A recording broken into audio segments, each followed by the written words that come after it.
Alrighty, welcome back, everybody. Another Sunday, another podcast, and a familiar face you might recognize from a couple months ago. And if you've been paying attention to everything happening on the social media sphere, we now welcome Haley Marlowe, aka Thick Slice of Ham, on the Twitter sphere as our new fixture on this podcast. She is going to be filling our social media management role and also our Jamie role. So if you guys know anything about Joe Rogan's podcast, Jamie on that podcast is kind of like the manager slash research person slash person that throws up shit that we need when we ask. So instead of me doing it and getting sidetracked in the middle of my train of thought, we now have Ham here to do that shit for us. So everybody, big round of applause for Ham. Welcome. She here, boy. She's here. She here. Very excited to be here. What up, Grants? Thank you for the follow, Grants. Bother the living hell out of you both. It's going to test my sanity immensely. More Ben than myself. I am literally going to lose my mind. This better still be lit. Ben's fucking smoking a stogie right now. Let's go. That's how lit. Stressed out Ben is on the first podcast with Haley around. He's got to fucking smoke a stogie. I wouldn't say stressed. I would just say an unhealthy addiction to nicotine. Hey, when you're out of vape juice, you make do with what you got. You do what you got to do, bro. You do what you gotta do. But we'll call it a celebratory stogie for having Haley as a permanent fixture on our podcast now. Hey, I'll take a shot of Four Roses bourbon to welcome Haley. I will take a drink of beer for that. I didn't come prepared for any of that. Oh my God, Haley, fucking rule. How long have you been listening to this podcast and watching us on Sunday nights? Not like we drink almost every week. Drink almost every day, brother. Not just every week. Well, mine's on the weekly. It depends on how work goes and whether or not I'm drinking on the daily. Now shoot. I'll pour a shot for both of us. How does that sound? Oh, waiter. Loki. Cheers. That's enough. Cheers. And beers. And I got the new setup. I worked really hard. True. Alex did a great job. His new setup looks real nice. Notice the Christmas lights in the background. Yeah, very festive. For an old fogey who is not very good at the whole streaming Twitch streaming thing, I think I did an all right job. You will notice. You did indeed. You will notice the lights will change over time, so don't be distracted, audience. Don't be distracted. You did good. Oh, look, there we go. There's a change. Ooh, they're changing. You did good. Welcome, Buckeye and Grands. Thank you for hopping in, Grands. Again, thank you for following. I appreciate it, my friend. Thanks, friends. Thanks. So I think tonight our game plan is we're just gonna do a little catch-up thing between the three of us to start off and figure out what everybody's been up to, and then we'll get into to the stuff we wanna talk about. So I think it's just fair that we let Haley start. Oh. Okay. Yeah, put her right on the spot. So fucking welcome to the podcast. Stripes. You're in the hot seat. Go. Okay. So what has been going on with me? Is that what the question is? Yeah, basically. Okay. What's been pizzity popping in your life? Well, I finished out the semester. So finals, all the things. Big dubs. Finished out a few days ago. The semester in what? Give us more specificity. My senior year in social work. Ooh, social work. You're gonna work with the socials? I'm gonna be in debt for the rest of my life. That's what Facts. it is. Already there. Yeah. But so yeah, finished out that semester and on to the next with my internship. Blah blah blah blah. And then I've also had to, and I guess to anybody who's tuning in, I recently sent out a tweet that gained, I mean, not like a lot of traction, but enough eyes on it. I think I remember it saying it got like 1,300 to almost 1,500 impressions. So people seen it, I guess, about kind of a harassment situation I recently have had to go through and have my own experience with the court system and file an order of protection. It sounds a lot scarier than it actually is. I have just been dealing with what's the word I'm looking for? Unnecessary bullshit, and unwanted communication from someone that found me on every single platform, even platforms that I've forgotten about. Twitch included on that, like Whispers and TikTok, which I don't even use. In order to get in touch with me, and I am going through my own life, trying to make it and get my own degree and work and blah blah blah blah, that I've asked for the assistance of my lawyer, aka my stepmother, which worked out, to get that filed for me. And I recently went to the courthouse a few days ago and I picked up my own copy, and it has been served, and it is absolutely relieving. And my heart goes out to the person who received it, but you did it to yourself, Chief. Yeah, I just needed to kind of do my own thing with that and protect us both. Yeah. Yeah, I mean, well, we were talking before we went live, and it sounds like this individual needs some help that goes beyond help that you can give him. Exactly. Unfortunately, which ties into another topic that I think we'll talk about this evening. But yeah, he needs some strong positive role models in his life, because if any of my friends was like, hey, I'm thinking about sending this to any individual, I'd be like, bro, tear it up. Like, don't fucking send that shit. Yeah, I mean, if you need to at least write it down, but don't send it. At least get your thoughts out there, but that was, don't send that shit, dog. Yeah, that's a tough look for anybody, but it's hard. Yeah, it's hard. Anyway, what else is going on with you guys? we're glad to have you here. I'm also trying to find the right level for my gain right now. I think good you sound pretty good there. Okay. I have no idea what I sound like, so you found fine. The new setup, I'm trying to find the right levels. Yeah, you're good. Yes, Slump. I am indeed smoking a cigar. He sure is. Oh my god, Andy! Hi! Oh my gosh, I love seeing these people. Andy subscribed too? Shit, I missed that. Andy, bro, thank you for the subscription, my guy. Appreciate that. Welcome into our podcast.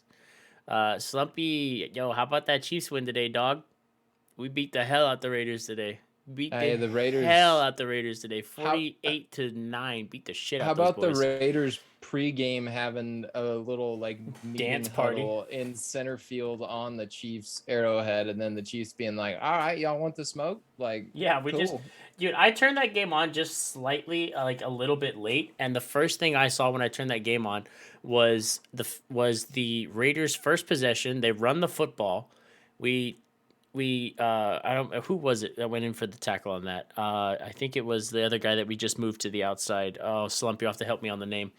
But homie went in, made the tackle, and as he was making the tackle, punched the ball out, and then Hughes, one of our secondary, just scooped that shit and took it in for the score. First possession, first snap of the Raiders' possession of the game, and we just ran that bitch in for a touchdown, and we went from there. It was amazing. Yeah, the Raiders got beat like they stole something. They got beat like we beat the drum at the beginning of the game. It was bad. Fucking Darth, dude. I love the fact that you're just smoking a stogie. Right it's so great. This is tough. I like this. Ingram, that's right. It was Melvin Ingram. That was great. It was hot, dude. I was fucking torqued after that. It was fucking lit. I feel like I need to be smoking a stogie. Anyway. No, it was super good. It was great. It was a great game. Fucking 48-9. Just beat the hell out those boys. So get fucked, Raiders. Know your place. Trash. Yeah. Chiefs Kingdom. So aggressive. Slump. I'm guessing Slump lives in Kansas City. No, he does. My man's goes to the Slump. You have season tickets, so you go to basically every game, right? Wow. I mean, if he has season tickets, he should. Yeah, for sure. I'm pretty sure he has season tickets and goes to every game. I don't have a voice right now. Yeah, fuck yeah, dude. Yeah, that's great. You'd love to hear it. You come back from a football game with no voice means you had a good time. Oh, for sure. Means you had a good time. All right, Alex, since we're doing this little catch up on everybody, what's been popping in your life recently? Oh man, I saw James Taylor this past week. Went to a James Taylor concert with my mom. That was the only thing she wanted from her kids this year, was to go to a James Taylor concert with her. And I cried like a baby next to my mom because James Taylor was singing songs that I distinctly remember as a kid, like my mom dancing around the room with me, like singing to James Taylor songs that That's fucking I hadn't adorable. heard. Yeah, I hadn't heard since I was probably that young. And like he was playing these songs and my mom was crying, and I'm like, flashbacks in my mind. I'm like, oh my God, I was not expecting to cry at this James Taylor concert. But Here we yeah, are. shout out to Nancy if she's watching tonight. That was Nancy, pretty dope. Shout out to Nancy. Nancy, are you here? Nancy. I don't know if she's here or not. She might be. I didn't text her. She might be asleep already. And then tonight I got to put together a go-kart for Reagan that Oh, hell we got yeah. for her for Christmas. So that's pretty dope. That's super dope. Does she know she's getting it, And- or you just blow the Oh, surprise? she has no idea. Oh, Kristen fuck bought yeah. it for her. And oh, my mom just texted me.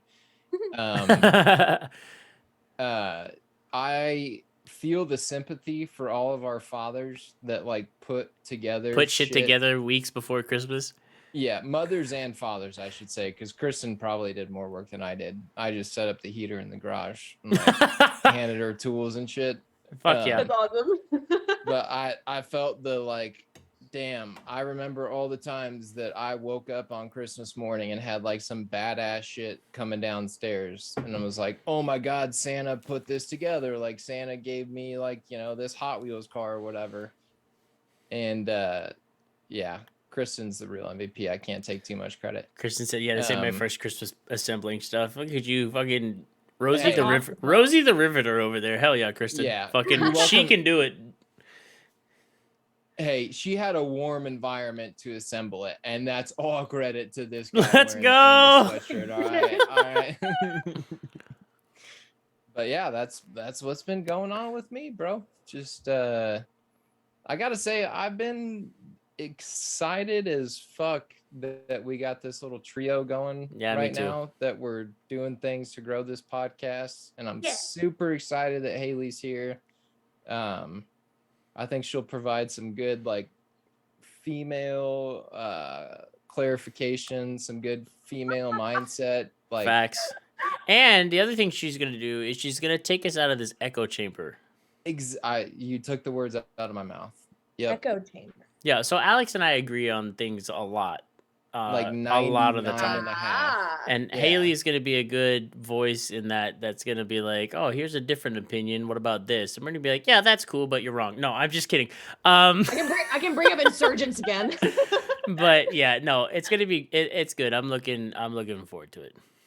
Yeah, I'm very excited. I have a very unique perspective because of the line of work, I guess I'm in. Yeah. That doesn't always align with y'all's viewpoint. So it's not so much that I believe in that. It's just more so I can at least bring it to the table. True. Slum said less echoes as the guys agree again. They're like, yep. Shut up. If you're a longtime listener, you know, all right? So this is going to be a good, fresh change of pace for us. But yeah, no, we're super excited about it. Haley's going to be taking over our social media stuff, so be looking forward to that in the future as we get some social media traction going. The Instagram will be popping a little bit more. We'll get the Twitter page popping a little bit more. So I'm foreseeing that any official correspondence from us as a podcast will come from those accounts once those get up and running. So it's going to be great. We're looking forward to it. Yeah, Haley will be solely in charge of running our dead ass Instagram account right now, because it is fucking dead in the water. It's so bad. Like, can't wait to tackle that. It's going to be great. Hey, it can't get any worse. That's true. Right. We can only go up from here. Olaf, what's up, brother? He said shit. She ain't afraid of confrontation. She ain't gonna argue. I mean, You're right. She gonna fucking put her voice out there. Oh, Olaf knows that too. Personally too. I love you, Olaf. She will bring I out the will claws for sure. Plus the cigar. True. I wish I could make this a permanent fixture, but this is probably like one of the only times I'm gonna do this, just because I'm like down bad on some fucking nicotine right now because I'm out of juice. But whatever. But yeah. Let's see. I guess it's my turn to freaking say what's been popping in my life. Not much. Pretty much same old, same old. As far as my life is concerned, uh, work is work. Dealing with dumb people at work is super fun. I'm gonna ruin the fun you for guys get your everybody. beer back? But yeah, absolutely not. That is gonna be gone for probably a long time. Um, so that sucks. So I don't get to have a nice cold one on Fridays after all the work's done. So that's super fucking tight. Anyway, Yes. but it is what it is, and we're just gonna fucking roll with it. But other than that, life is as normal. I am really powering through this cigar tonight. Um, Anyway, let's get into some fucking shit that's happened this week. You guys might enjoy this one. This is coming out of Germany, so we're leaving the United States finally for once on our shit that's happening. This is such a wild story. So I freaking love this story. so recently, and this is credit to Fyrus who's in the chat now, who put this in my Discord under the No, tab. that was me. Was it you that put it first, and then you guys went on a Fire long and ass I tangent? had a very detailed conversation. Okay, so this is credit to Haley, and then Fyrus and Haley ran with it for a very long time. It was a very interesting conversation as I read this, because I was at work and I was like, "What the hell is going on?" So there's this guy in Germany who is now been arrested and going to be on trial for performing at home castrations of males that paid him for this. It was a consensual agreement between these people. This man just literally just like castrating people on his fucking kitchen table in his house, and he's on trial for basically like fucking mutilation. Uh, but these guys paid money for him to torture them by removing their fucking balls, and it's insane that, like, to me it's insane that fucking this was a thing that happened. I'm not terribly surprised that it came out of Germany, because Germany's kind of known for these like weird ass like smut things. Um, I but don't know if it's smut. No, this guy. well, I mean, they're well known for putting out a category of fucking pornography that deals with fucking mutilation. What does smut mean? Hold on. He impersonated a medical professional. Wow. Yeah, that was the funny part. Let me see. Yeah, during the trial, the man told the court that he was performing these operations on his kitchen table, which he said, telling his victims that he was a trained medical professional. Well, that I was just the don't thing. understand how you roll into somebody's house and go, "Yeah, this guy looks like a doctor," as they pulls out a fucking kitchen knife and goes, "Hey, dog, let me go ahead and just grab a hold of your nutsack. On the kitchen table. Hop up on my kitchen table here. That's definitely not sterile. I just had a turkey sandwich on this, and I'm gonna go ahead and cut your nuts off." Well, he was going on to, like, what's the word, Sadomasochistic. sadomasochist websites. So like these dudes were contacting him for this specific procedure. Yeah. Right. And yeah, he was telling them that he was a licensed physician or whatever you want to call it. And then they were just showing up to this dude's house. Like, I'll put it this way: if I'm rolling up to somebody's house to like get like a general massage, I'm a little bit skeptical. Like, okay, like I'm getting a massage from some random, or a better example is I showed up to get my dog groomed at this person's house this past week, and I was like, this is kind of strange, you know, that this is operating out of a house. But then I showed up and I can hear dogs barking inside, and I'm like, okay, you know, this is a person's house that they're operating like out of, Right. you know. But if I showed up to get my fucking nuts amputated, like, A, I don't understand that. But B, I'm just rolling up to some fucking dude's house and being like, no, this seems cool, casual. Like, yeah, let's go take a nut off or whatever. Like, that's fucking strange all the way around. Like, what the fuck's happening here, dude? What's Right. Germany? And What the fuck is happening? What's wild is that at least I know for a fact at least one person died 3 weeks later after this procedure, and then like I'm sure other people have like had like fucking medical complications from this. I don't know if anybody else has died or not, Sepsis. but yeah, like people are getting like sepsis. Some dude died. Like Yeah. what? Who in your right? Like what in your right mind? You're just like, yeah, at some homie's house. I'm just gonna hop up on his kitchen table and get my nuts cut off. Like no thanks, dog. When I saw that article, I couldn't help it. I just thought it was so interesting. And the body of the person that died was found in a box. So like I wonder. Yeah, it was that's 3 weeks also after. weird. So I wonder who found it and put it in a box. If it was the guy who actually Yeah, like who did did the castration, did or if the- it was somebody else. did the that was homie just like, text the "Alright." doctor and go, "Hey, homie, I'm not feeling too well," and he's like, "Don't worry, I got you," and then just was like, "Hey, go ahead and sit in this box until you die." No, I don't. I don't That's think that interesting. brother got put in a box by himself or casually.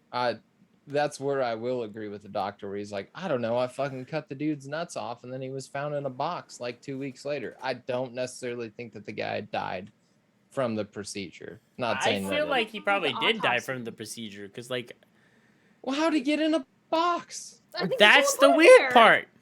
Yeah, I know.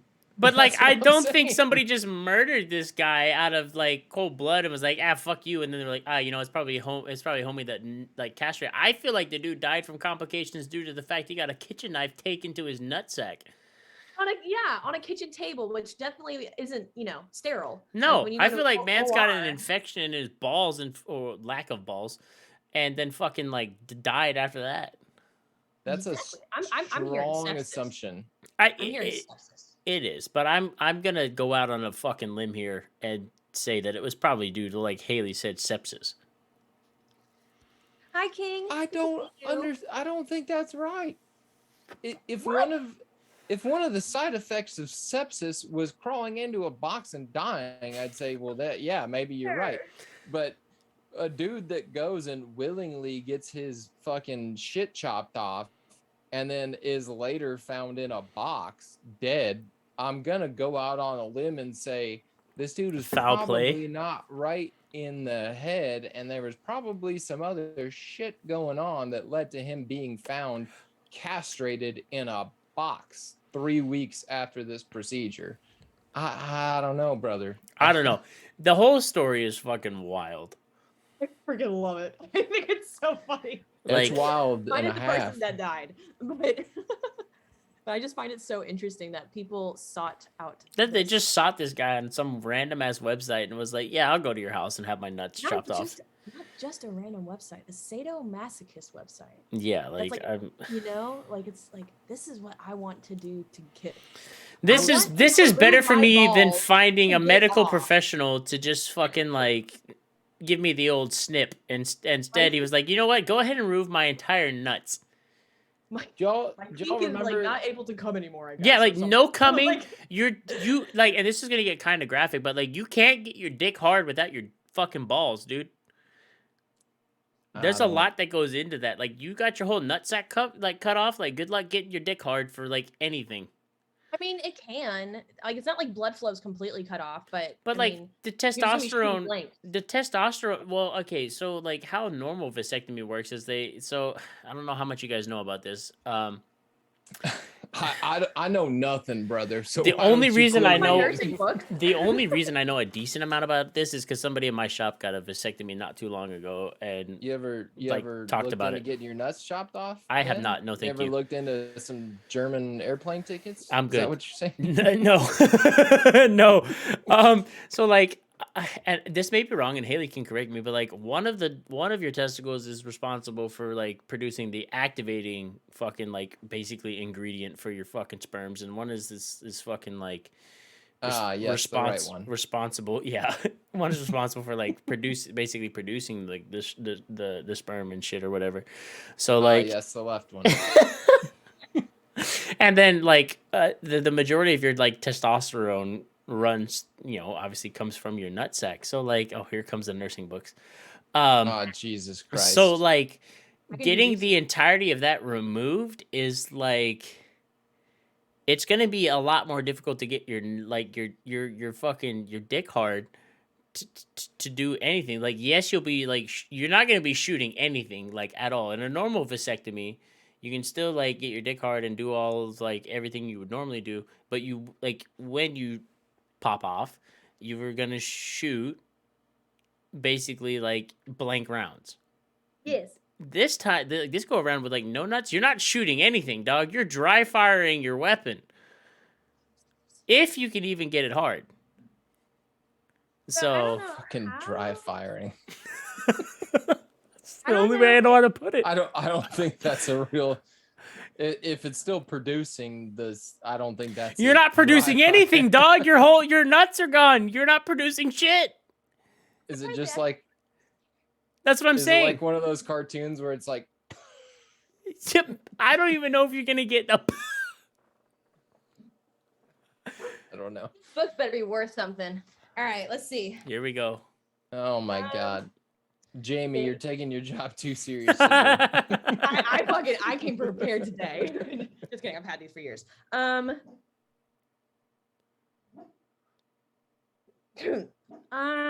what's the question again? While you figure that out, I'm gonna like go back into the chat. All right, so apparently Fyrus knows a little bit about this. He said you could just have a doctor remove him by this guy will spit in the face at the same time. Sold, lol. Apparently the seminal vesicles still produces some fluid, so you're gonna. It's not okay. So I'm a little bit wrong in saying that it was that. So it's like not the testicles themselves. There's still something there. Your seminal vesicles that fucking like produce something. But Kristen looked it up. She said you can still get boners, but the sex drive is diminished if you don't have the hormones being produced by the testicles. So basically, you get your nuts chopped off, and your sex drive just takes an immediate like hard dip. Which makes total sense because you're. Yeah, you got no fucking balls. I was gonna say the sex hormones and such, but. Well, I mean, yeah, basically.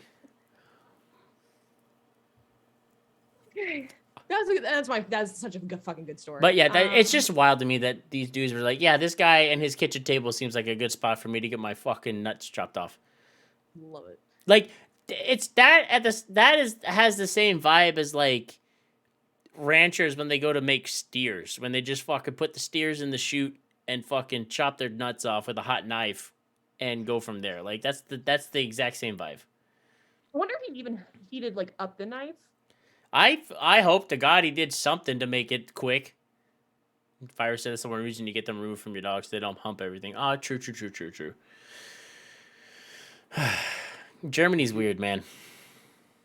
If you're getting your nuts chopped off by a cold dual knife, that's hell. You got some problems you need to get taken care of, and it's not your nuts. Situation. I wonder if he even like used like a local anesthetic or anything. I feel like they walked into the house and that man just said, here goes a swift kick in the nards. Now lay on the table. Like, drop him. Like homie just kicked you in the dick and then said, all right, lay down. Drop him and chop him, brother. Like drop him and chop him.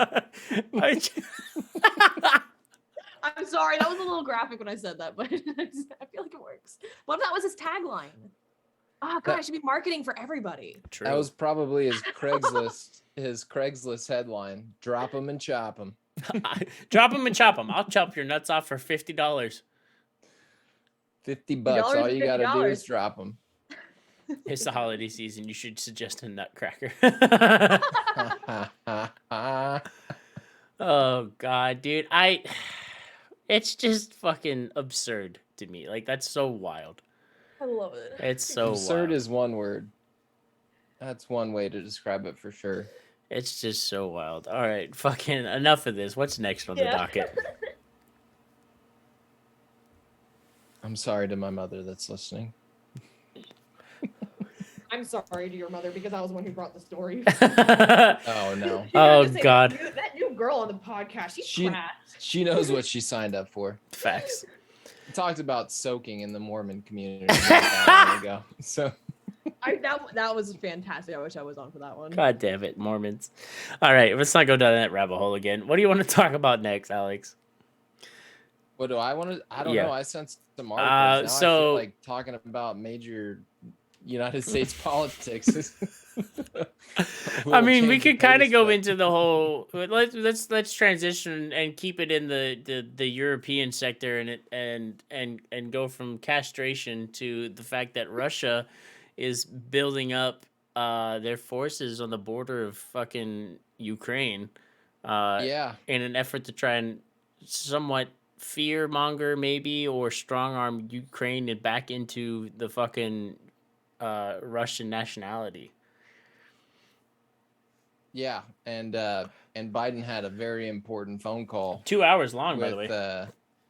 With Putin about this, and he promised that there will be financial sanctions against Russia if they decide to infiltrate and attack Ukraine. So I guess we'll see how that goes. But Well, you want to know why we're doing financial repercussions instead of militaristic action, right?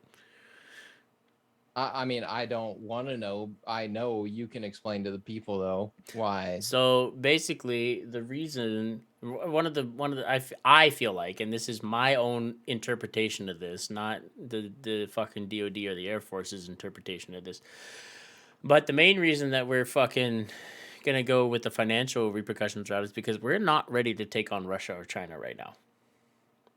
We have been punching down on a D3 opponent for the last 20 years in the desert. So we haven't had to really progress our technology in such a way that we are able or ready to take on a big hitter like Russia or China. So instead of going balls to the wall and saying, if you fucking invade Crimea, we're going to come over there and we're going to fuck you up, we're just going to hit them with economic sanctions, because right now, if we were to go to like an actual war, we're going to get our shit pushed in. Well, it's you and I talked.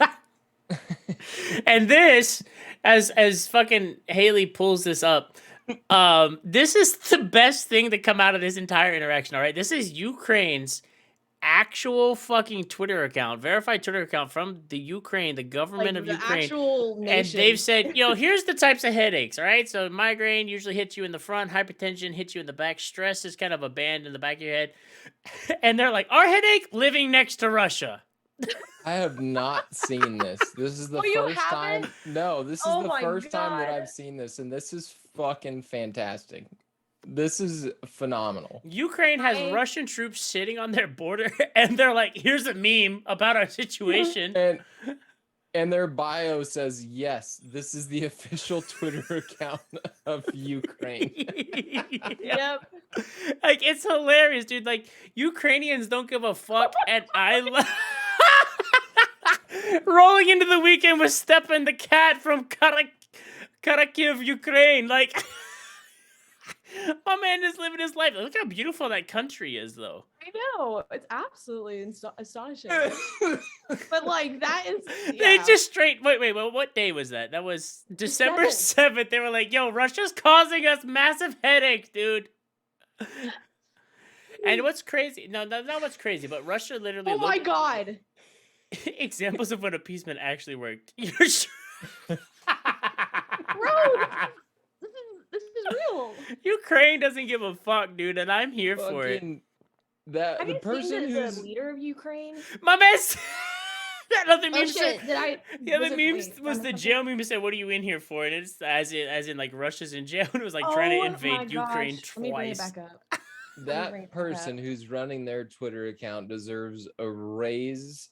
I feel like a raise and a raise. If I ran an entire nation's right. Like, what are you in for? Fucking tried to invade Ukraine twice. Ugh. Oh my God, that's funny. You're really just out here just posting. They don't give a fuck, and I love it, dude. But, so Russia's amassing these troops, right? And Russia told NATO, they were like, don't fucking worry about it. Let us do what we want. And NATO was like, hey, dog, no. Russia officials today, they plan to attack Ukraine. For sure, dog, for sure. They're posting workaholics memes, dude. I know. It's incredible. I haven't gone through this, actually. I remember seeing like that initial meme, like the headache meme, somewhere. I think it was actually on Reddit.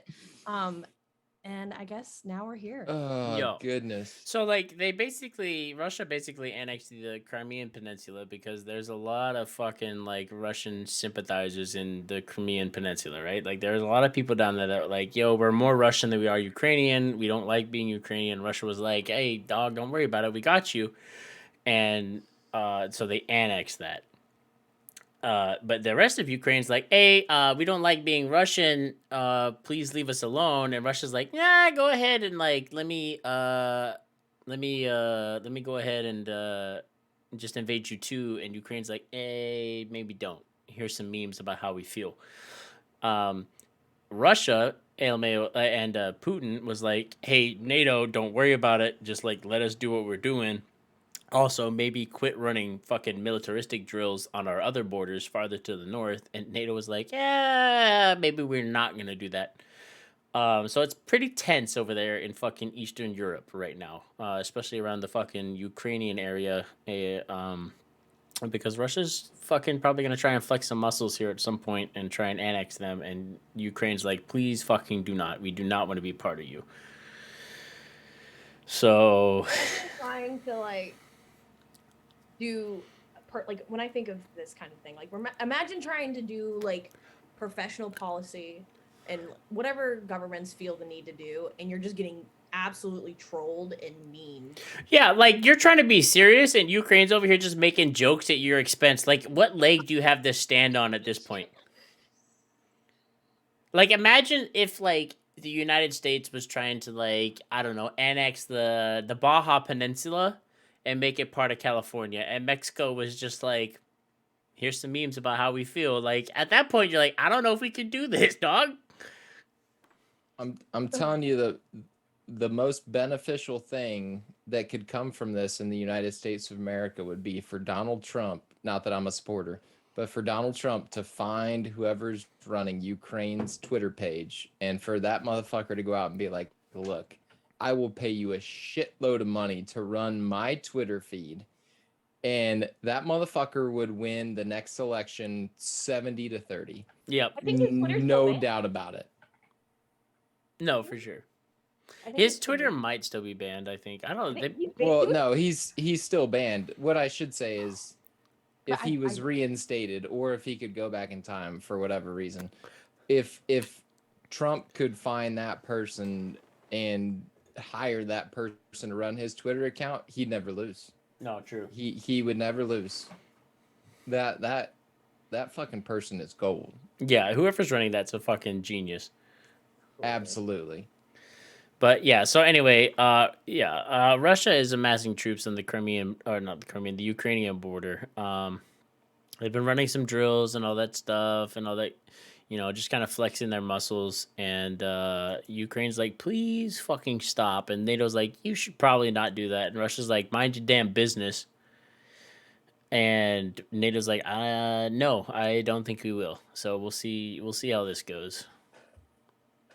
Yeah, we're not in a good position to be getting involved in other countries, which is why we're gonna drop economic sanctions on them instead of that. But Joe Biden was also quoted saying, "I don't accept anybody's red lines." We'll see how well that goes. We will see how well that goes. See, my friend, we shall see. Yeah. How do you pronounce these names? I'm like looking at the leader of the Ukraine's name. Oh. I'm not even going to attempt it. That's hard. I don't know. Your guess is as good as mine. Yeah, not even work. So yeah, so that's what's going on in pretty much Eastern Europe right now. Is the fact is Russia is getting ready, flexing their muscles on the Ukrainian border. Ukraine's like, please, for the love of God, stop. NATO's like, don't do this. Please don't do this. And Russia's like, we're going to do what we want because we're Russia and I'm Putin and I do what I want. And we'll see how that goes. The only thing that we're going to do as far as the United States is concerned is fucking drop some economic sanctions on them because we are in no position right now to fucking do anything to try and fight that. And be decently successful. Correct. Will we ramp shit up in the coming years to get there? 100%. I mean, And we should. when will people be mad that the military budget gets funneled a shitload more money?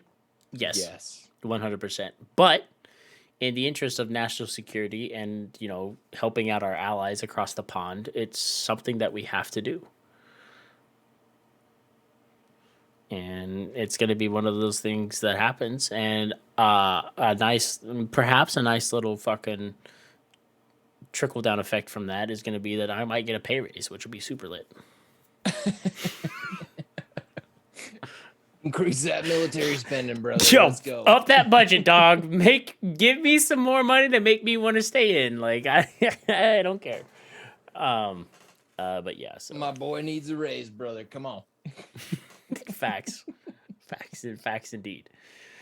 But yeah, so this is another tense situation. This gives me the same type of vibes that I had when I was back in college, and I think it was around 2014, 2015 when Russia initially went and annexed the Crimean Peninsula. Like shit was tense during that time. It was very tense. This was before I was in the military. It was tense, and we let them do it. Because we weren't ready. And by that point, there was a lot of people in the Crimean Peninsula that were Russian sympathetic. So it was really a moot point at that point in time to try and intervene. As much as Ukraine hated it, it was one of those things that they looked at and were like, we're going to just have to cut our losses on this one and let it happen because A, Ukraine's not in a position to fight the entire Russian army.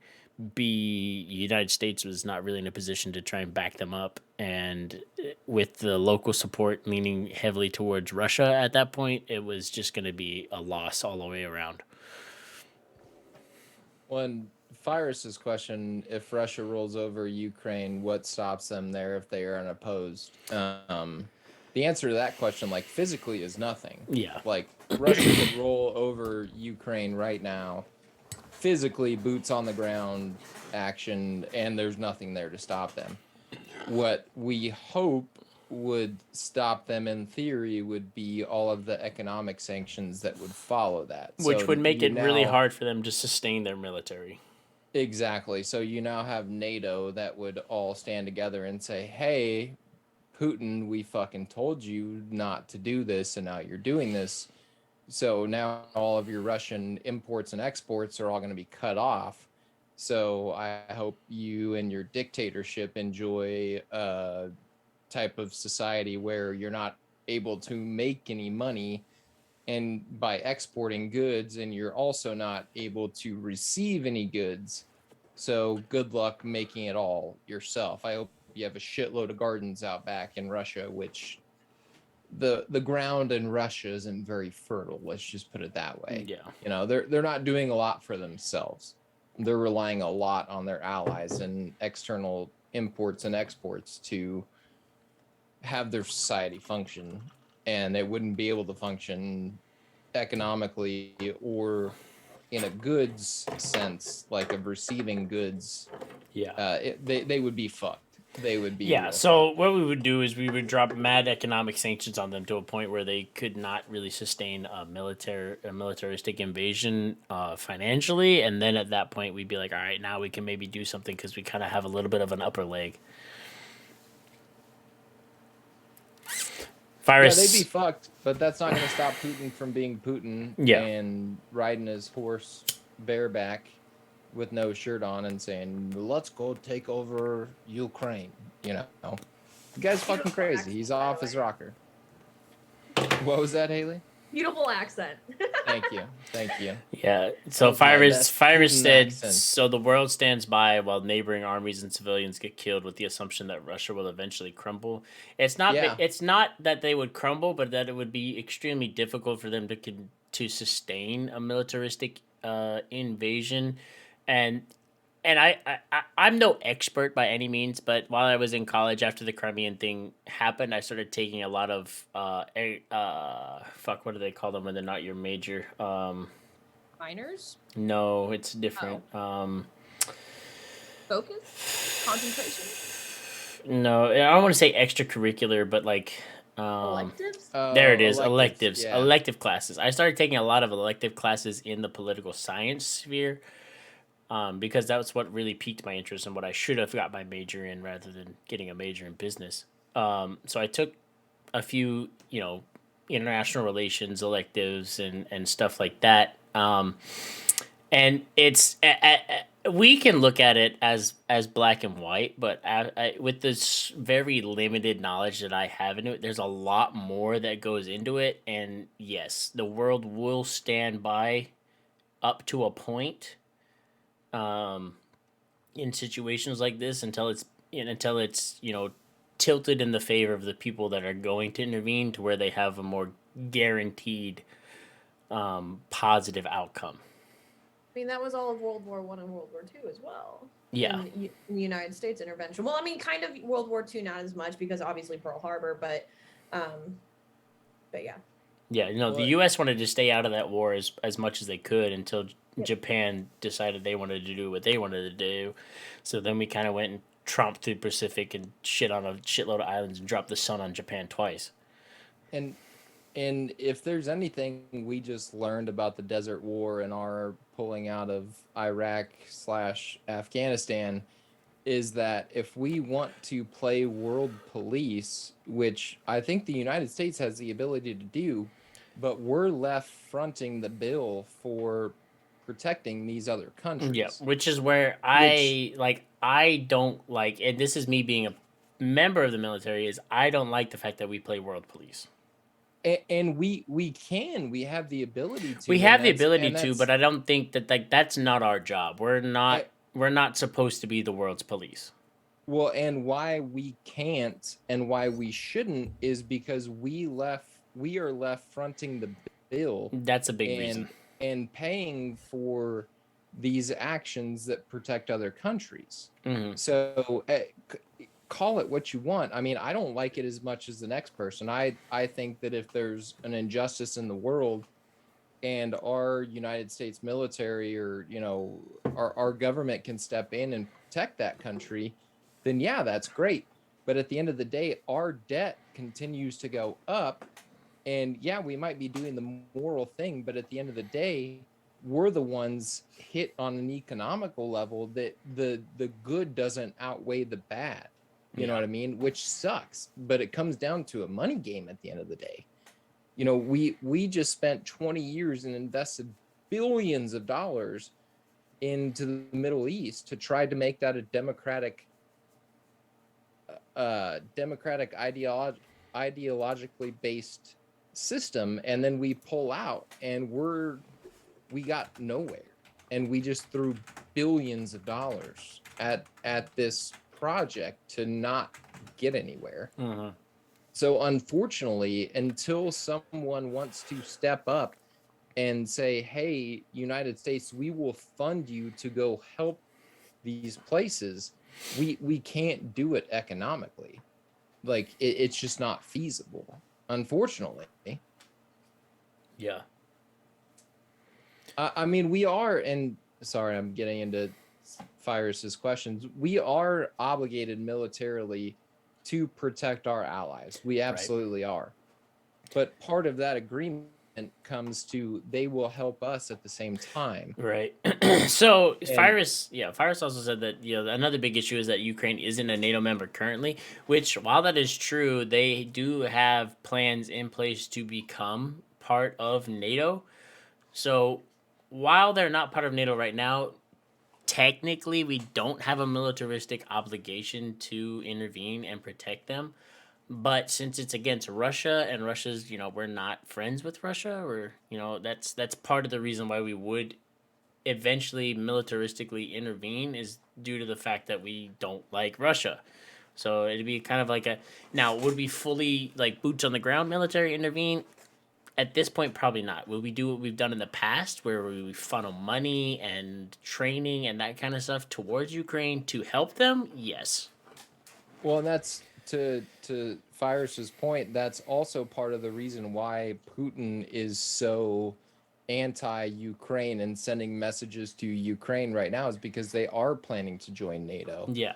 And one of the demands that Putin has to not infiltrate Ukraine is that they do not join NATO. Yeah, because he feels the walls collapsing in around him. Yep.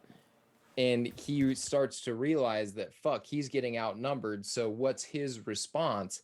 It's like North Korea. It's like any of these fucking dictators, right? You start to feel the walls collapse in around you. What are you going to do? You're going to retaliate. You're Yeah, gonna it's go out like and try to backing. send a It's like message. backing an animal into a corner. Eventually, the animal's in the corner, and they're eventually just gonna lash out to get out of They're the corner. going to start showing their teeth. Their ears are going to perk up, and that's exactly what fucking Putin is doing right now to Ukraine, trying to send a message to, hey, don't fuck with these guys, because he knows we're not going to go boots on the ground in Ukraine. Yeah. We can't afford to. No, we can't afford to. What we'll do is we'll let NATO take care of it, and we'll funnel money and small task forces over there to help facilitate and train. Yeah. Which that didn't work out too great in our last endeavor in and the Middle East. Yeah. But like I mean, unfortunately, until someone starts stepping up and footing our bill to go and help out these countries, we cannot go boots on the ground. Yeah. It costs too much fucking money. And we have our own financial issues through the roof right now. Like, we have our own fucking issues. We cannot stand to foot another bill for a war that doesn't belong to us. We just can't. Take emotion out of the picture. Take moral out of the picture. I hate it that that's the way that it is, but financially it's not feasible for us right now. We can't stand to foot the bill for another war between two countries that are not our own. And I don't know where fucking Ben went, but I don't know either. I have a good story to kind of switch it up and talk about a new topic, though. I was gonna say, are we done talking about Ukraine and Russia? Someone needs to move us along, because I could talk about this for 3 more hours. I got a good one. And this is something that we didn't talk about earlier, so not to interrupt you, Haley, but Fire said Gabbert 2024, Tulsi Gabbert 2024, fucking 1000% with you. I just let's see. Do we wait till Ben gets back? I don't know. What should I? No, just introduce it. We can catch him up when he gets back. I don't know where that fucking guy went. He just I don't know. I didn't have the camera on, so I didn't see when and where he got up. So I have a story that was literally posted today. So I have a Michigan woman faces prison after trying to hire an assassin through a fake website. So this woman, again in Michigan, of July 2020, she came across a website called Rent a Hitman, that promised to handle your delicate situation privately in a timely manner. Apparently the site boasts to having about 18,000 field operatives. Jesus Christ. Oh, okay, Ben. So I pulled up a story. Wait, I don't know when you sat down. So like 3 seconds ago, I had to take a piss. Cool. A Michigan woman faces prison after trying to hire an assassin through a fake website. What the fuck? So what was the name of the website again? Rent a Hitman. Rent a Hitman. That's the least. That's like the least inconspicuous thing I've ever seen in my life.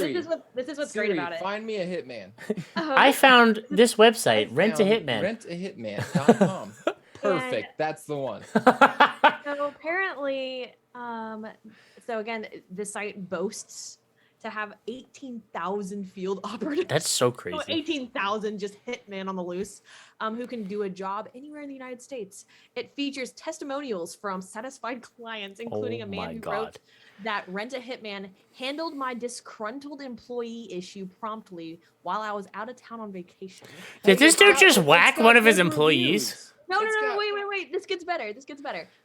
So apparently the woman who is now going to prison literally wrote to the man who she was thinking that she was hiring. This is kind of weird that your company is not on the deep or dark web.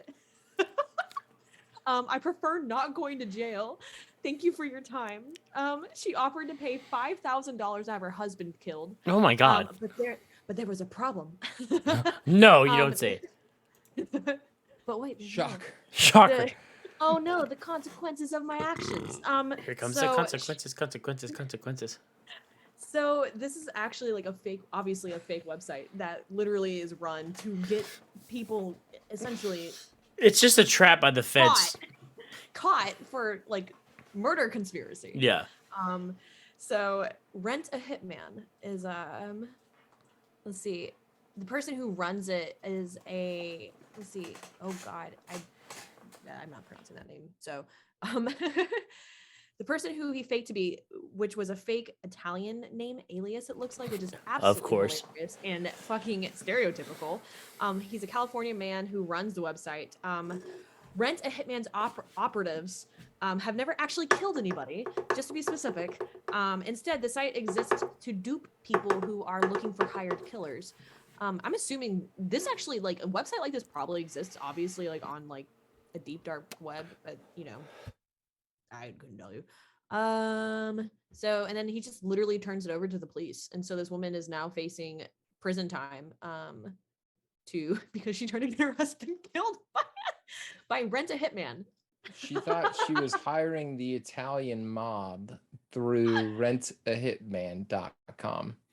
Let's see. The only thing better would to be set her up with a fake FaceTime for some guy. Be like, hey, my name is Joey Mozzarella, and I'm gonna kill your husband. I'll kill your husband for like, $5,000. It's the easy day. I'll just make it look like his brakes failed and he's gonna go off the 5 into the ocean. I don't know what to tell you. Joey. Bada bing, bada boom. Fuck your life, bing bong. He's done. Your life, bing bong. Joey, what's your Venmo? You're hired.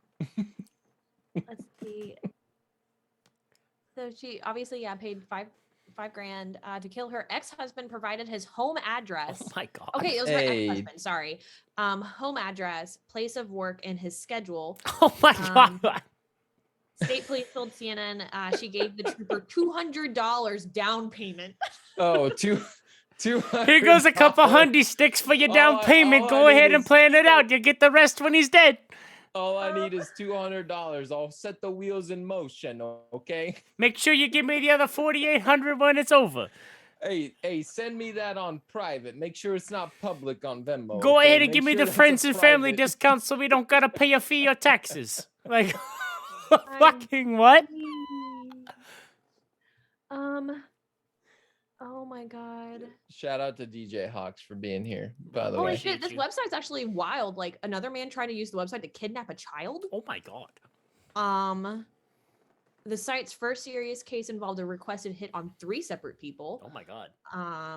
The feds don't even have to work that hard these days. About to say, like, no, people are so gullible these days. Like, if it's on the internet, it's fine, right?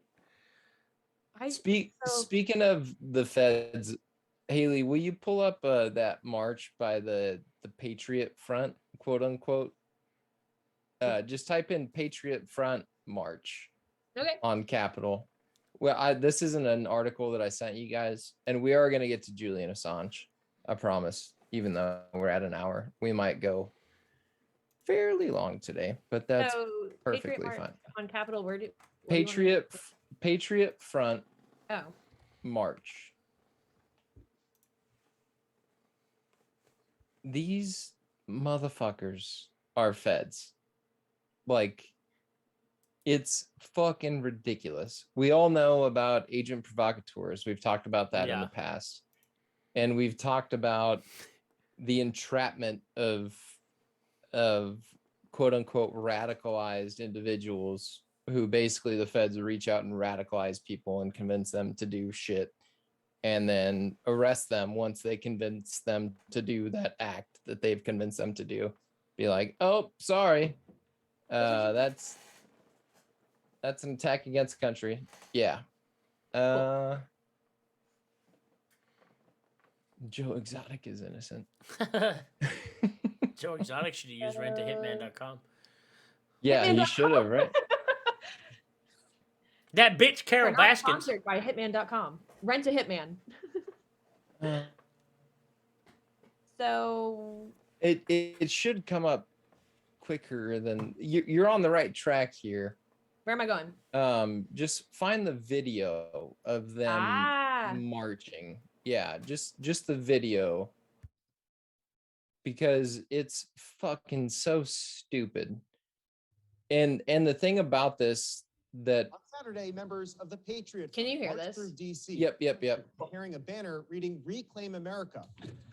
The Southern Poverty Law Center calls the group a, quote, white nationalist hate group. The Anti-Defamation League calls them a, quote, white supremacist group. And you might have seen videos of the crowd on social media, specifically this one, which popped up December 4th and now has 1.2 million views, writing, quote, white supremacists being chased out of DC by teens with cell phones. But not everything you see online is what it seems. So let's verify. Was this video really taken during that recent visit by the Patriot Front? Our Verify researchers traced that video back to July. It was July 4th, to be exact, the day that the same group marched through Philadelphia. Here's another angle, the same altercation tweeted out in July. At the time, the official Penske truck Twitter account said that they did not condone the group and said that they would take action against the renters of that truck. Fast forward to this week. Penske put out another statement the night of December 4th, saying that the footage was from Philadelphia in July and that no Penske trucks were involved in the DC march. So we could verify that no, that viral video was not taken in DC on December 4th. If you see something online that seems questionable, you could send it to the team at verify@WU. Okay, so wait, That seems is that what you were reputable. looking for, Alex? Yeah, what I was looking for more specifically was what that video showed at the very beginning, which was This all one? these dudes, in They khakis. released- Ah, No, they sorry. No, you're fine. All these dudes in khakis and seemingly very uniformed attire with all flags pretty much the same size. It seems a very, very, very coordinated type endeavor. Not an attack. That's not the word that I want to use, but a very coordinated effort. That's what I'll say. So when you get into deeper, there's a lot of Twitter sleuths that have done a lot of research on this.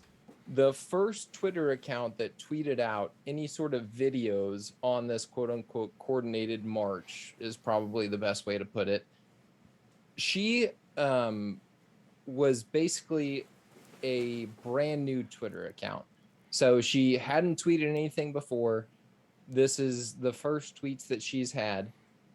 So it's almost like this Twitter account was created solely to create attention towards this quote unquote march.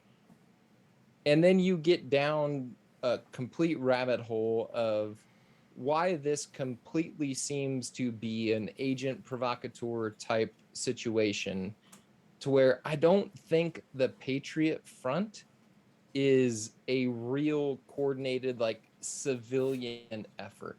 It seems as if this is a coordinated effort to create fear, or to maybe fearmonger another, like, January 6th type situation, to maybe help out the Democrats who are polling at an all-time low, who are failing in the polls in a ridiculous effort. And the only way to drug yourself out of this ditch that you're in is to create more fear within a quote unquote white nationalist type group.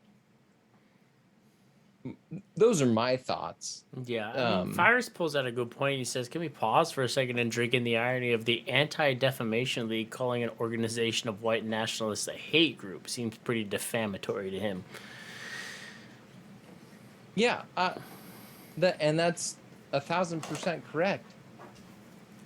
The gist of the matter is, I don't think these fucking people showing up in mass in a very coordinated effort did this by themselves. Yeah. It seems like a very agent provocateur type situation, to where these aren't people who just joined a Facebook group. If you could tie it back to, like, the Proud Boys, I would say, okay, well then maybe, this seems like a real coordinated march, or a real coordinated effort.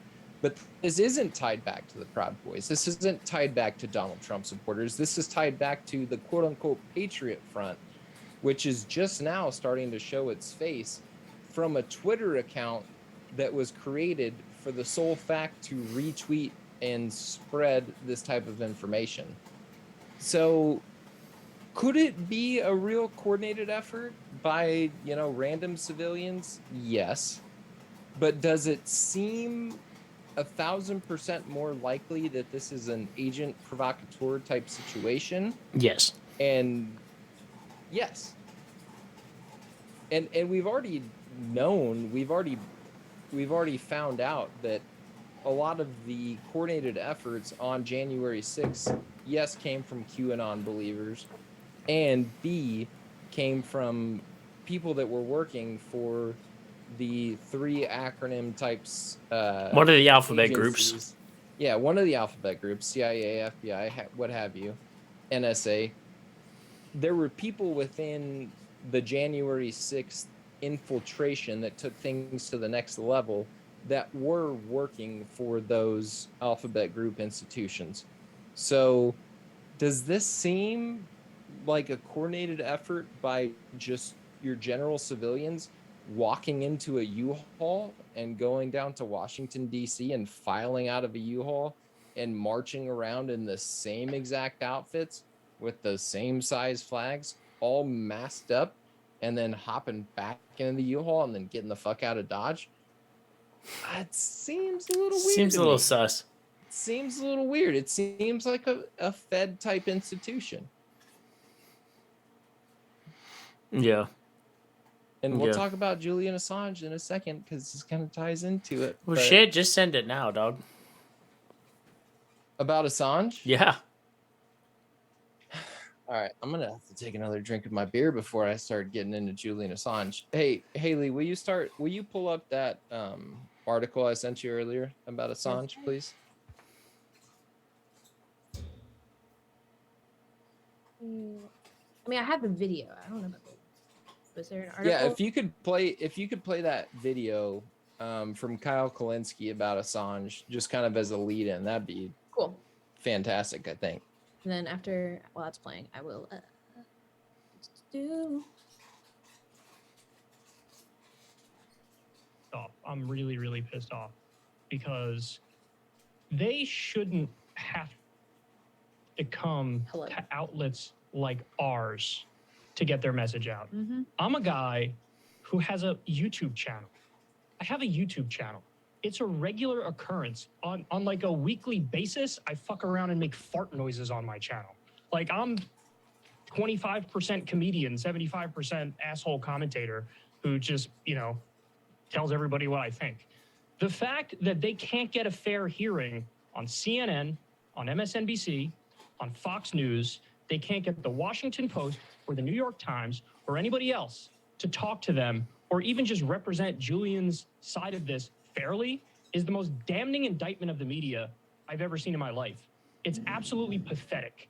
And, we gave them, hey, if Biden was listening, what would you say to them? Well, if Biden was listening to us, which I know he's not, but what I would tell him is very simple. We're told in this country that we believe in democracy and human rights and freedom and rule of law and the Constitution. It's hammered in our heads from when we're kids. This is stuff that he says all the time in speeches. Democrats say it all the time. On Saturday, members of the Republicans Patriot say it all the time in Front speeches. marched through All this DC, flowery demonstrators rhetoric. carrying a banner reading "Reclaim America."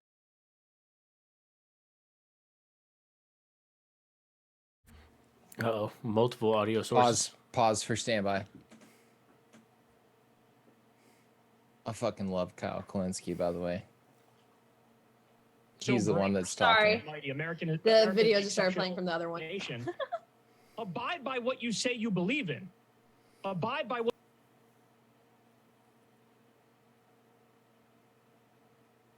We lost audio. You will listen to There it them. goes. And it's not even a difficult case. The media under Trump, they would cry and whine and bitch and moan when Trump would do a press conference and he would make fun of Jim Acosta. And, oh, the free press is under assault. Oh my God, the president made fun of Jim Acosta, this pompous prick. Wow, one pompous prick made fun of another pompous prick. And somehow this is national news. This dominates multiple news cycles. But you have somebody who exposed war crimes. That's all he did. He exposed war crimes. He showed journalists getting killed and then the first responders getting killed. All he did was leak that information. He didn't say anything. He didn't say anything. He just said, hey, this happened with your money in your name, American taxpayers. Look at this. And because of that, he's a fucking pariah. He's a pariah, and he's been locked up. He is being psychologically tortured. He's being physically tortured. This is a hero. And you know what?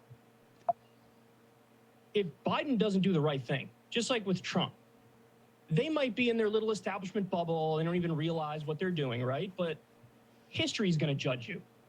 History is going to judge you.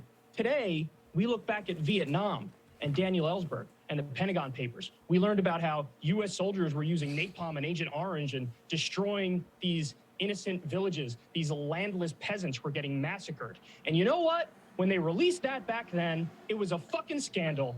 And it was a debate, and they threw the book at everybody who released it. Today, we look back and we go, what the fuck were we thinking? These are heroes. We all agree now that they're heroes because it's obvious. And here we have a situation, whether it's Julian Assange, it was Chelsea Manning, it's Edward Snowden. These are whistleblowers. These are heroes. In the case of Julian Assange, he's a journalist. He's saying, here's a fact of what happened in the world. And it can't get covered. Nobody's talking about it. Nobody in mainstream media is talking about it. And I haven't heard anything from Joe Biden, Mr. I'm going to bring decency back to the White House. Fuck off. Well, I think that's probably a good place to start. Yeah. That's a perfect. Yeah, it's a great place to cut it. stop. Okay. And I would like to just give my round of applause to Mr. Kyle Kalinske for that take, because that's exactly the point. I mean, he released with Chelsea Manning the I have to look up the collateral murder videos, which, if you don't know what those are multiple videos of the United States Army, the United States infantry bombing multiple just residential areas and killing many innocent residents within these war-torn countries, and at the same time killing two journalists, Two that work for Reuters. Reuters. Yeah, two Reuters journalists. Yeah, and so this journalist is now on trial for doing what journalists do and reporting on things that have happened and things that are unjust towards just people, in this case, not even American people, just people as a whole, saying that, hey, your US dollars, your US taxpayer dollars are going towards killing just average innocent civilians. And now Julian Assange is facing extradition back to the United States, which, by the way, our FBI, you want to talk about alphabet institutions, FBI, CIA, at one point in time were plotting a murder on Julian Assange in London when he had escaped to London. They said that no one within like a 45-foot radius of Julian Assange was not working for one of the central intelligence agencies of the United States. So we plotted a murder on this dude in fucking London. This is like a movie. This is like this is like a Man on Fire type situation, to where we want this dude dead so bad for doing nothing other than reporting on what's happening in the world. We're plotting a murder on this motherfucker in a different country. Like, this isn't a car bombing in Afghanistan. Like, this is in London, and we're plotting a murder on this motherfucker for doing nothing other than reporting what's happening in the fucking world. Well, they're plotting that murder because it makes us look like the bad guy. Which Yeah. we were. We bombed residential areas, killed innocent civilians and two Reuters journalists on the fucking hope that we got some bad guy somewhere.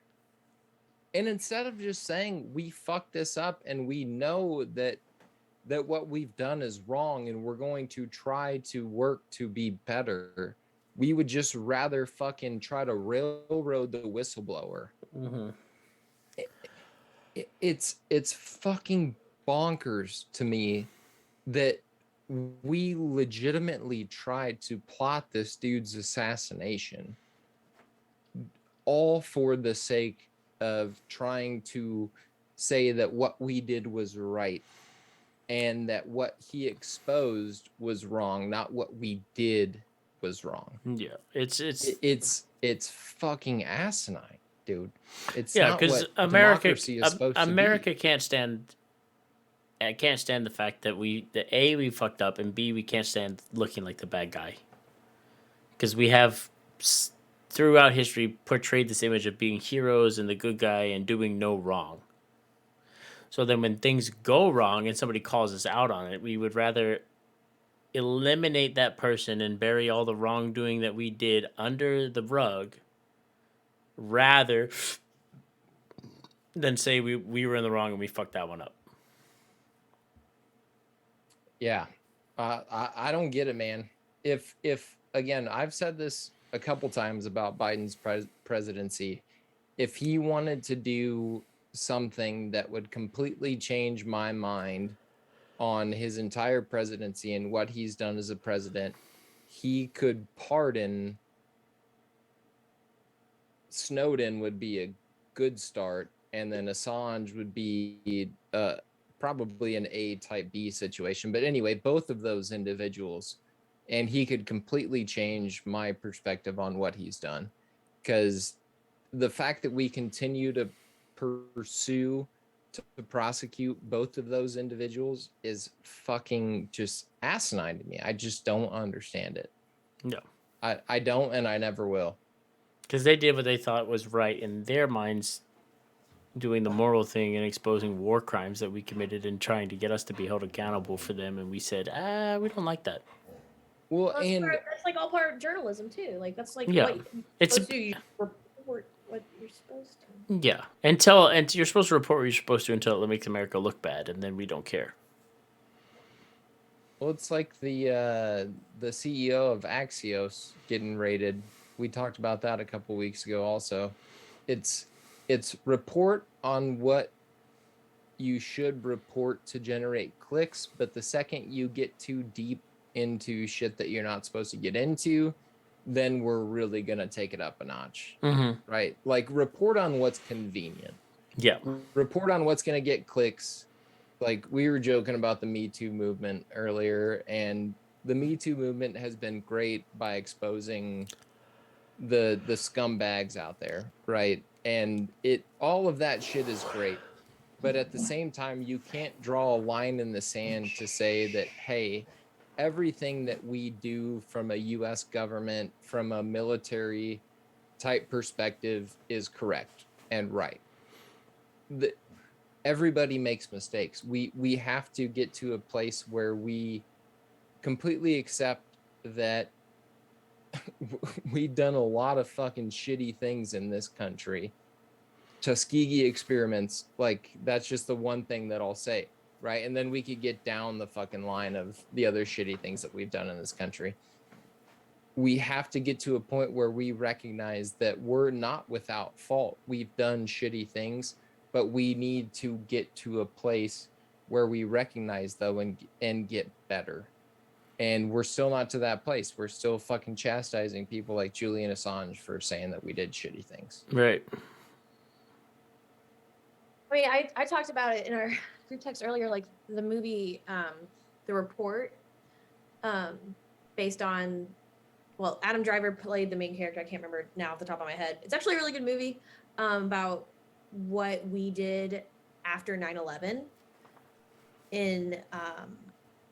in Middle Eastern countries, about like waterboarding people in interviews. Like one reported was like a person got waterboarded 180 times and still said the same thing, and they were like, well, maybe if we do it 180 times, maybe it'll change the story. It's like, do you really need to do it 180 times? Yeah, at that point we didn't give a fuck. We were so filled with rage that we just went over there and fucked their shit up. Exactly. So like it talked about that, but it was the exposure part that got the person who, fuck, I feel so bad. I could look it up, but I feel like I would just kind of stall the point. But it's the same difference. Like this reporter or someone actually working in the Pentagon at the time, maybe, did extensive research on the CIA operatives that did the whole waterboarding interrogation techniques, and he was also like, life threatened, and it was a big deal as well. I can't remember off the top of my head, but yeah, the report that was the movie it's based on, but true events after 9/11 waterboarding issue. Yeah, 9/11 is completely different. Oh yeah, It's relative to where it's like I said when Dan Hoppins was on, and he is very pro-vaccine, which I completely understand.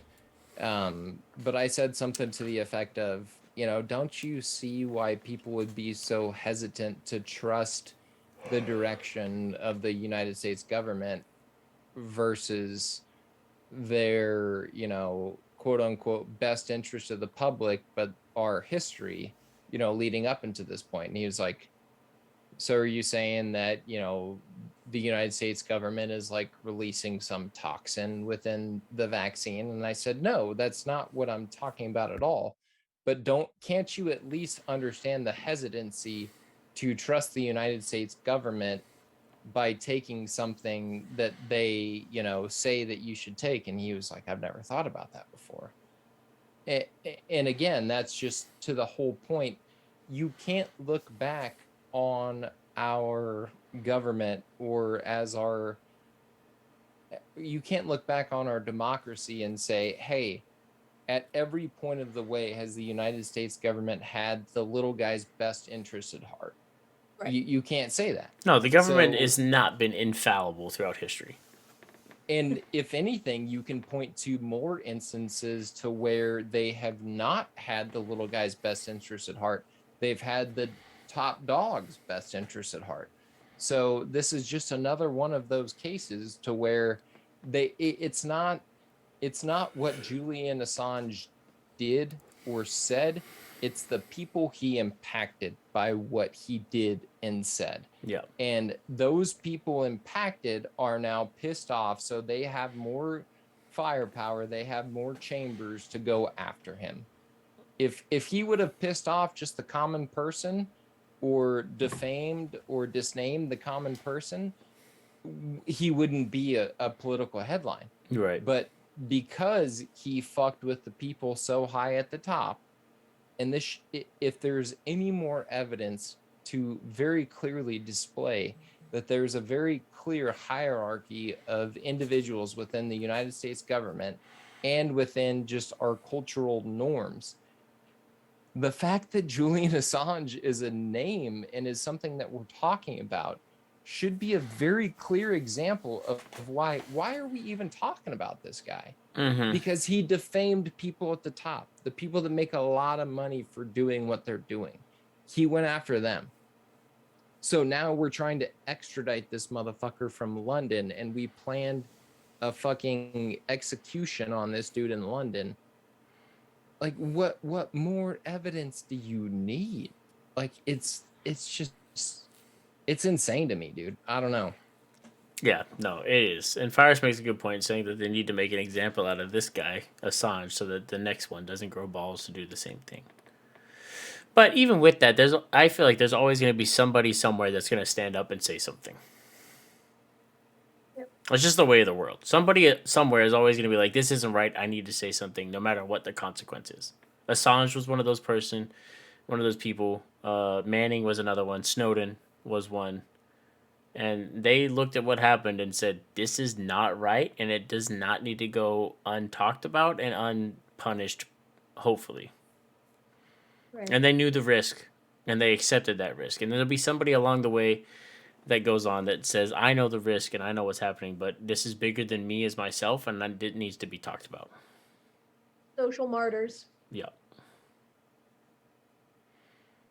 Then, And like Kyle Kalinske said, one day we're going to look back on this and we're going to say, what the fuck were they doing? mhm. Why were they doing that? And it's the only word that comes to mind is corruption. That can be the only word that comes to mind, is because you fucked with the wrong people in the wrong position of power. And now they're going to fucking go after you with everything that they have. Yeah, it's and we get more and more close every day to like cinema stuff. Like this is the shit out of movies. Exactly. And every day we kind of get closer and closer to shit like that, to where you speak out against the government or whatever, and now you're basically in a cinematic thriller where, excuse me, where you're running from the government because you decided to call out tyranny. And now you're like fucking Will Smith and Gemini Man or something. I don't know. Or Yeah. what was the other one? Will Smith and like was it like that one movie where he was running from like the FBI? It was like subject like most wanted or some shit like that. I don't remember the name of that movie. There's a lot of movies like that. Uh, Anyway, but yeah, I've said that all that I need to say on Assange. It's fucked up, and the fact that nobody's covering it, and the fact that it's just like swept under the rug politically, very much defines the fact that it's not a Democrat or Republican type situation. It's just politics. And if you want to play with the political powerful, you have to play in their arena. yeah. Eagle Eye, you're right, Fires. That was what I was thinking of. Anyway, But yeah, that's all that. So do we have any more? If unless anybody has anything else on Assange, we can talk about that. But no, I think we covered it pretty comprehensively. we had that one article on all those people that were vaccinated at that Christmas party. I'm over that shit, dog. Basically, like, Yeah, stop no, believing that the vaccine is going to fucking It's not foolproof. stop the spread. You can still spread it. Just practice normal, safe, healthy living, and you'll be fine. Literally, one of the safest things that you can do during COVID is do general practice of washing your hands and covering your mouth when you sneeze or cough. Just Like, just the general, normal shit we've been general taught since we were practices. fucking children. Don't be a kid. Like, when kids like, like when kids like sneeze and cough, they go, Yeah. like, just don't, like a full open mouth. Like, just don't do that. Just don't do that, and you'll be No. fine. So is But- there evidence that the vaccine is killing people? Lunar, I typically wear 7 masks everywhere I go. Hi, Lunar. You're doing the Lord's work, Lunar. No one wants to see your face. Savage.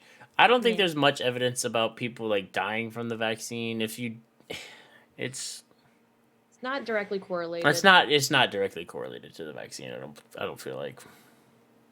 The only thing that like I can think about in terms of like the vaccine actually like killing people is kind of what y'all talked about weeks ago, which we don't need to even get into really. But if you're allergic to something that's in the vaccine, that you go into anaphylaxis shock, and you don't have direct access to an antihistamine to kind of break that anaphylaxis down, then yeah, that can kill you. I remember the blood blood clots. But Yeah. that still is up to debate to a degree, because anytime there is a medical trial, and if anybody dies, even if you die of cancer, they can say the person died possible causes related Yeah. to complications within the vaccine or medication or whatever. That's why in any medication commercial you hear this medication could cause death. It's because someone died during the medical trial, but it was probably unrelated to the medication itself. Yeah. that's DJ said he was talking to this crazy guy in the sauna, and he had him convinced that there were aborted fetuses. I am almost positive that there's not aborted fetuses in the vaccine. It's an mRNA vaccine. I'm pretty sure they don't need aborted fetuses to create an mRNA vaccine. I love the people that say that stuff. Somebody at work was talking about the other day. He's like, "Oh, I could have got a religious exemption. The fucking vaccine has aborted fetuses in it," and I was like, "I don't think that's true." It's like the same people that say that. I was like, "I'm pretty sure that's not true," vaccinations and I'm pretty cause sure that autism. that's like medically unethical as well. It is. It's like if you watch some videos that suggest that the Earth is flat. You watch enough videos and you're like, "Fuck, is the Earth flat?" Like, shit, these guys are making a good point. At the same time, I think we all know that the Earth is round, and I don't think that the vaccine is necessarily killing people, or there's not a magnet in the vaccine or whatever. I think that there's a very clear and direct way in which the institutions that manufacture these vaccines have a clear and direct profit by making sure that as many people are vaccinated as possible. Yeah. And the side effects don't necessarily outweigh the idea that if we placed as large a focus on being a healthy individual, who had plenty of vitamin D, who was taking zinc every day, who was living a very healthy lifestyle, I don't think that that person needs to be vaccinated as much as the person who has pre-existing health conditions. Or it's just a fat, lazy piece of shit. Exactly. So for New York to place this vaccine mandate on privatized workers, to where if you want to work in a private institution, so I own a company, I have 50 employees, and now the state of New York is saying if I want to employ these 50 people, they all have to be vaccinated. I don't think that's fair, or that's No, that's a democratic prime example whatsoever. of government overstepping its bounds. Exactly. Yeah. So where do you stop the lines of saying what these 50 people have to do in order to be employed by me? I should be making the rules and regulations for these 50 people. The state shouldn't step in and say, hey, by the way, if you want to employ these people, they have to be X, Y, and Z. Yeah. Because that type of power and that type of regulation doesn't stop.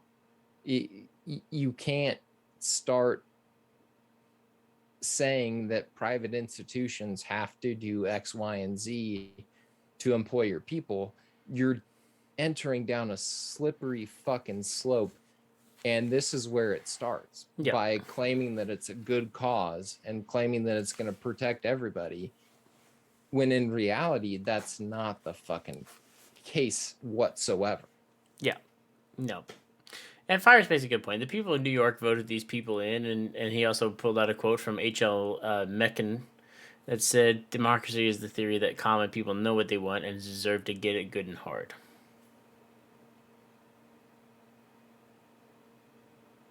Yeah, I find it hard to blame the people of New York, because I liken it to, like, if the city of Omaha elected the same type of stipulations, and I was of, just say Omaha was a 70-30 state, right? And I was in the 30%, I would still feel just as frustrated, although I'm extremely outvoted.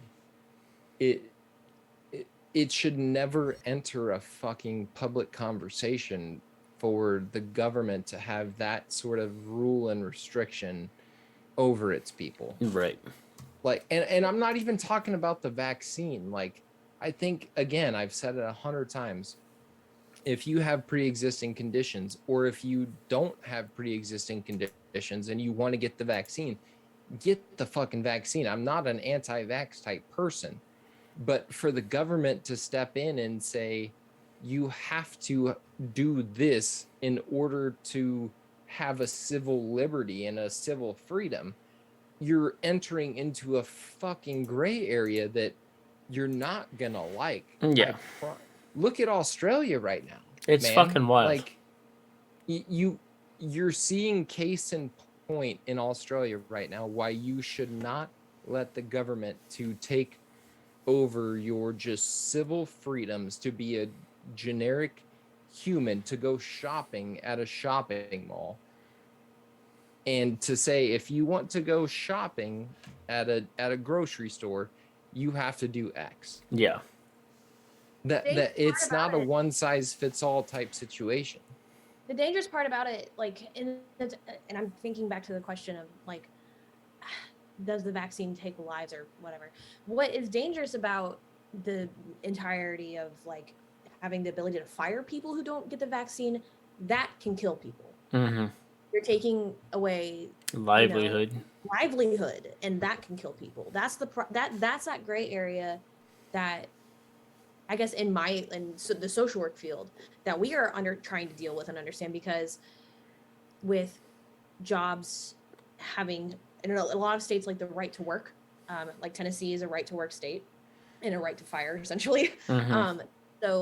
But to be fair, also people around here really don't give a shit about the vaccine. But like if you're able to fire employees for not getting a vaccine, and then also not providing governmental aid to those people, and also not granting unemployment to those people, but you're allowing the states and businesses to make that call. Like you have to have a backup plan if those businesses so choose to do that. Yeah. And that's in the right of the business, and that is what it is. Like that, who am I to say what they should do? That's not my business. But like that to me, that's what can kill people. It's not the vaccine itself, it's the people that do what they want and not get the vaccine and then are fired, and then they don't have a livelihood, and getting hired again in this job market's actually kind of hard. I was unemployed only until August, and I applied to like restaurants, and restaurants weren't even taking people because they had an influx of applications. So like it's a weird thing right now. That's what can kill people, is like taking away their livelihood for not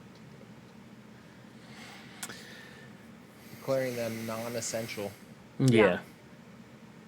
Imagine being in your role and the government saying, hey, you're non-essential. Yeah. Although you serve people every single day. Like, who is the government to step in and say that your job is non-essential? You're essentially serving people every single day. Right. But it goes in the same breath as the government is not in a situation, the United States government, or any government for that matter, is not in a situation to step in and say, you have to do X, Y, and Z to perform your normal job functioning duties every single day. So we don't deem you essential enough for you to get a paycheck. It's yeah. But they're not compensating for it, and then also not granting welfare. Well, welfare is really hard to get on. Well, you're going to get a stimulus check.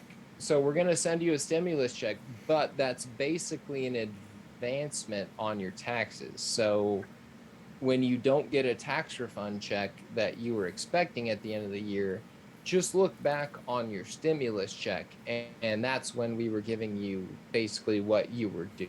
Yeah. Already owed. Like literally. So it's It's fucking dumb.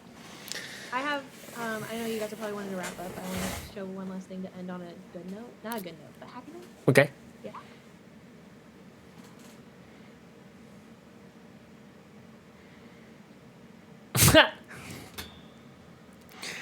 That'll give you guys a little bit of Christmas cheer. T-Rex Christmas jumper at Natural History Museum. I just thought They gave that the was- T-Rex a Christmas sweater at the Natural History Museum in London. Look at that motherfucker. Boy, drippy. This That one's man, massive. my man's steezy right now. I thought you were going to show the picture of, it said like, what was the number? It was like 250 flamingos could take down a T-Rex. What? Have you seen that? No, You haven't that's seen that wild. at all? Hold on. That's wild. So yeah, I just wanted to. But on a good note, the Yeah. T-Rex at the Natural History Museum in London's got a Christmas sweater. That's that Handmade. that doesn't give you a smile, then y'all need to find happiness somehow. Cause that's funny. That's adorable. Well, y'all do your thing. I don't know what else to do. This is my first time. This is weird. I don't know what to do. No, we're wrapping up now. Yeah, that's pretty much and it. you can. Would that be allowed in the U.S. without protesters? I don't know. Probably not. Everybody got to protest something at this point. Protest. How dare you? How you dare my- protest a goddamn holiday sweater? Just call it a damn holiday sweater. Go from there. Anyways, that's pretty much gonna do it for us this week. Thank you to everyone that came out and welcomed Haley here with all the warmth and shit that you did. This is great. We're probably got a few kinks to work out here and there, Are But we gonna ask? Are we gonna ask Chad if they have anything for us? yeah, I was getting there. Oh shit, my bad. Go ahead. Continue. But yeah, no, we appreciate you guys. If you guys have anything you want us to hit on real fast, please send it now. And we'll give you guys a couple minutes to throw that in there. But other than that, we are super appreciative that Haley is now a permanent fixture on this podcast.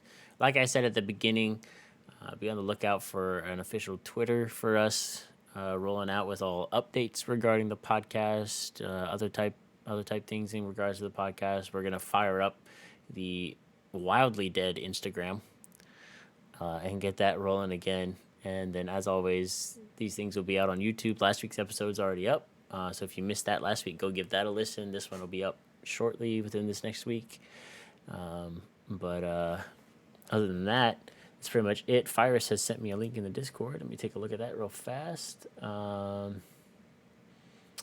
Let me blow this up a little bit here. Popular Twitch software changing name following plagiarism accusations. Oh my goodness. You said Twitter account for live streaming software Lightstream accused of rival streaming software Streammaker Streamlabs of stealing marketing copy from its website. After Lightstream tweeted about how Streamlabs' website text was modeled on its own after other companies began to corroborate with their own negative experience with Streamlabs. Interesting. That's a very interesting article. I feel like it's rather near the launch of Slob, Streamlabs reached out to us about using the OBS name. We kindly asked them not to. They did so anyway and followed by filing a trademark. We tried to sort that out private. They have been uncooperative. That's so dirty. Bro, ayo, straight up, Slobs, Streamlabs OBS sucks. They're trash. Unfortunately, I still use them right now for our podcast, but once my fucking paid subscription to them runs out, I am going to switch this podcast over to streaming on OBS. Thank God. And go from there. OBS, Slobs sucks. OBS is lit. Basically, fuck Slobs. That's the moral of the story. That's the moral of the story, dude. Fuck Slobs for being a shitty company that fucking charges you for bullshit. And it took streamers to call them out to change their name. Imagine, dude. Imagine. Slobs sucks. I fucking hate Slobs. Alex, what did you send me over?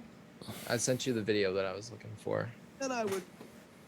Oh, this is to finish this out, we're going to show you how 250 flamingos can take down a T-Rex. Okay, so I'm gonna. Okay, got you. Okay, I got this. So this is our ending thing. After this, we will bid you farewell, chat. Was all more like. All right, there we go. Then I was all more like Tyrannosaurus.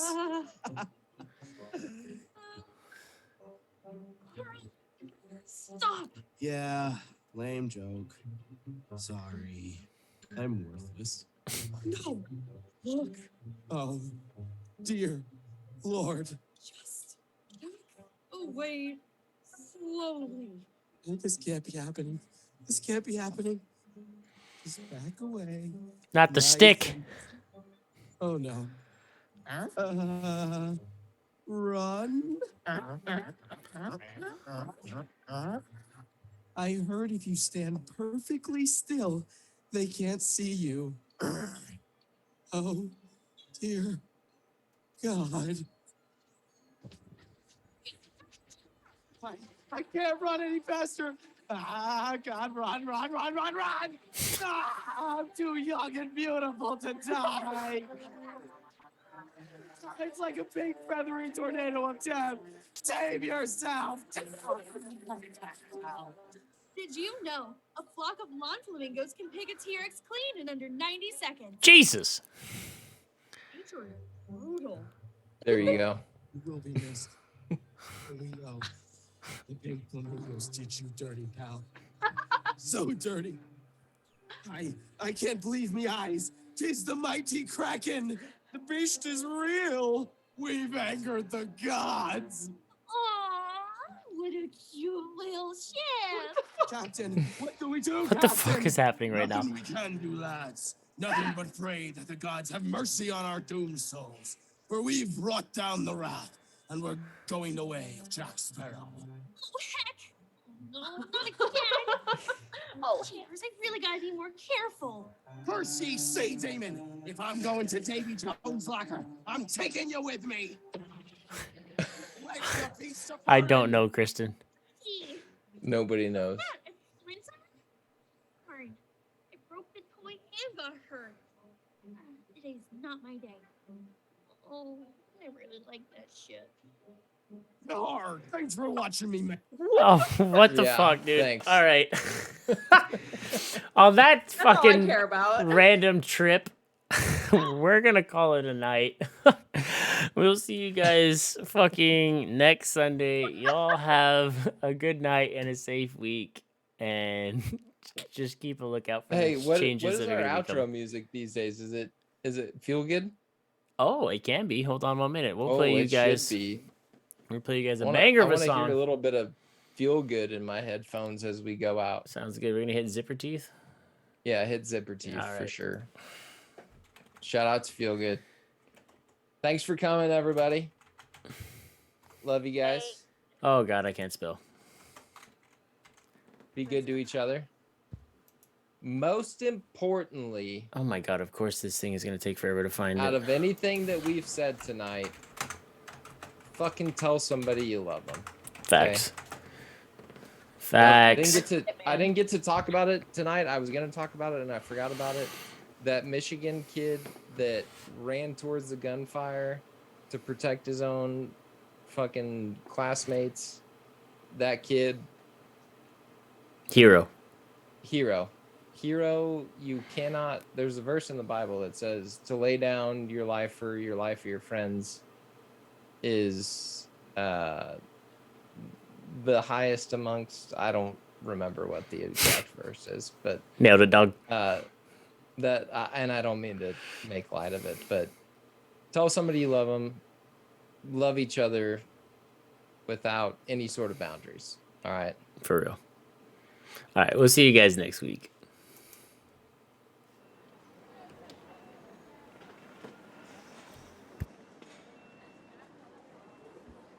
I'll just be a singing, don't wanna be the reason that you're hurting. You did this to yourself, nobody had to help. You destroyed the one thing that your love for you is just a word for a mood I'm always ruining. I'll call you a cab or an Uber if it's faster, but don't blame me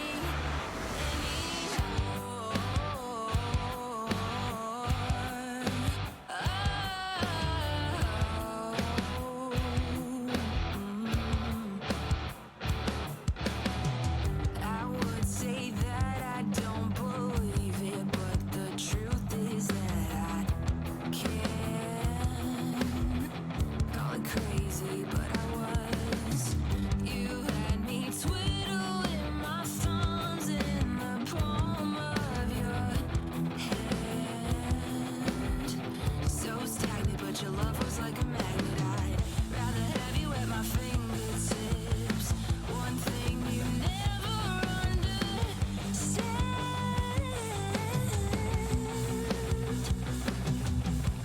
So here's a taste of the backbone you made me grow. One thing you gave to me, not half bad. I'll just be a singer, don't wanna be the reason that you hurt.